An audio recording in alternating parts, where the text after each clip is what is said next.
दोस्तों इस वीडियो में हम बात करेंगे कि बिहार शिक्षक भर्ती के जो डॉक्यूमेंट वेरिफिकेशन की प्रक्रिया शुरू हो रही है उसमें कौन कौन से डॉक्यूमेंट आपके पास होना चाहिए, क्योंकि एक भी डॉक्यूमेंट अगर आपका कम हुआ तो बहुत पछताना आपको पड़ सकता है। जैसा कि आप सबको पता होगा कि 28 तारीख को बीपीएससी की ऑफिशियल वेबसाइट पर एक नोटिफिकेशन जारी किया गया है। आवश्यक सूचना आप देख पा रहे होंगे डॉक्यूमेंट वेरिफिकेशन के संदर्भ में। ये लोग जो है कक्षा 9 से 12 तक की जो परीक्षा हुई है उनको लेकर के डॉक्यूमेंट वेरिफिकेशन रिजल्ट आने से पहले ही ये लोग डॉक्यूमेंट वेरिफिकेशन करा लेंगे और ये डॉक्यूमेंट वेरिफिकेशन की प्रक्रिया 4 तारीख से स्टार्ट हो जाएगी। 4/9/2023 से 12/9/2023 तक चलेगी।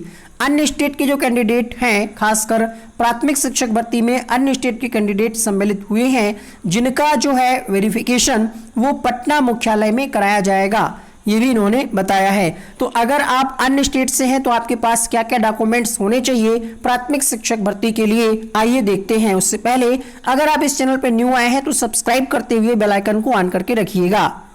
बहुत सारे डॉक्यूमेंट्स तो आपके पास ऑलरेडी होंगे ही, कुछ एक आध डॉक्यूमेंट्स आपके कम होंगे, या अगर आपके आधार कार्ड में या नेम में कहीं पर भी स्पेलिंग मिस्टेक है तो उसको लेकर के आप पहले से मेंटेन करा लीजिए। अगर आपको लगता है कि आपका स्कोर अच्छा खासा जा रहा है, 60 के आसपास अगर आपका स्कोर है तो आप जरूर अपने डॉक्यूमेंट्स को मेंटेन करिएगा।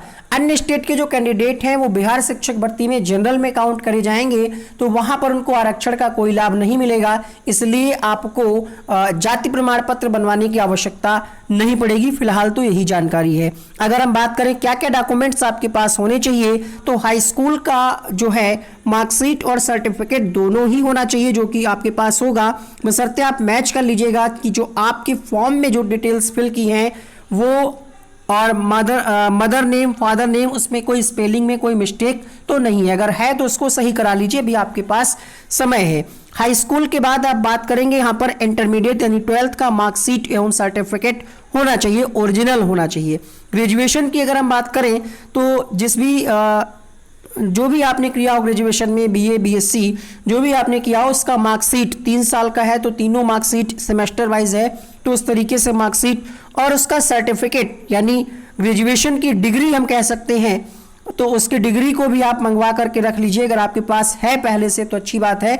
बहुत सारी यूनिवर्सिटी की तरफ से डिग्री बहुत लेट में दी जाती है तो उसको लेकर के आप प्रक्रिया पता कर लीजिए कि किस तरीके से वो डिग्री यानी सर्टिफिकेट आपको मिलने वाला है। सेम चीज़ आपको करनी है डीएलएड की। अगर आपने सेमेस्टर वाइज डीएलएड किया है, बीटीसी किया है तो उसकी मार्कशीट अगर आप तक नहीं मिली है तो आप अपने कॉलेज में जा करके पता करिए, क्योंकि डॉक्यूमेंट वेरिफिकेशन में आपको मतलब ज़्यादा मौका नहीं मिलेगा। आप वहाँ पर ऐसा नहीं कि आप ये कह दें कि 1 हफ्ते बाद हमको मिलने वाला है, ये है वो है, वहाँ पर इसके लिए आपको बिल्कुल भी मौका नहीं मिलेगा। तो ये डॉक्यूमेंट्स आपके पास होने चाहिए। High school, inter, graduation, DElEd का मार्कशीट एवं सर्टिफिकेट दोनों ही होना चाहिए, ठीक है। अंक पत्र एवं प्रमाण पत्र दोनों ही होना चाहिए।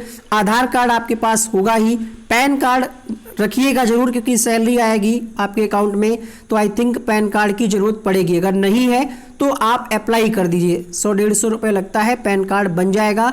अभी आपके पास समय है ना। अचानक से मांगा जाएगा फिर आपको दौड़ भाग ज़्यादा करनी पड़ेगी, पैसा भी आपको ज़्यादा खर्च करना पड़ेगा। अगर आपका स्कोर 60 के आसपास बन रहा है, अदर स्टेट से हैं, तो आप जरूर ये डॉक्यूमेंट्स अपने मेंटेन रखिएगा। अगर आप बिहार से हैं तो आपको ये 2 डॉक्यूमेंट अलग से बढ़ाने हैं। अगर आप बिहार से हैं प्राथमिक शिक्षक भर्ती के लिए, अगर आपको लगता है कि आपका स्कोर ठीक ठाक जा रहा है तो आप जाति प्रमाण पत्र और निवास प्रमाण पत्र जरूर अप्लाई कर दीजिए, ठीक है। ये 2 आपको बिहार के निवासियों के लिए जरूरी है, क्योंकि वहां पर आपको अगर आरक्षण का लाभ मिलता है तो उसके लिए उसका सर्टिफिकेट जरूर आपसे मांगा जाएगा और बिहार के स्थायी निवासी होने का प्रमाण पत्र भी आपसे मांगा जाएगा। तो ये डॉक्यूमेंट्स होने चाहिए। 9th और 12th की अगर हम बात करें तो यहाँ पर बीएड कैंडिडेट को भी बीएड की मार्कशीट और उनकी डिग्री होनी चाहिए। इसके अलावा एक चीज़ हमने यहाँ पर मिस कर दी है, वो भी हम आपको बता दें, शायद हाँ लिखा है फिलहाल, सीटेट पेपर 1 का जो सर्टिफिकेट है और अंक पत्र है, डिजी लॉकर से आप उसको डाउनलोड कर लीजिएगा। उसको आपको कहीं भी लेने जाना नहीं है, वही मान्य होगा। डिजी लॉकर से डाउनलोड करके अच्छे से पेपर पे आप उसको प्रिंट आउट करा लीजिएगा। आगे बात करेंगे यहाँ पर हम कक्षा 9 से 12 के लिए हमने आपको बता ही दिया है। High school, inter, graduation, B Ed, Aadhaar card और पैन कार्ड इसके अलावा एस्टेट जब आपने क्वालिफाई किया होगा, एस्टेट का सर्टिफिकेट और अंक पत्र होगा वो आपके पास होना चाहिए।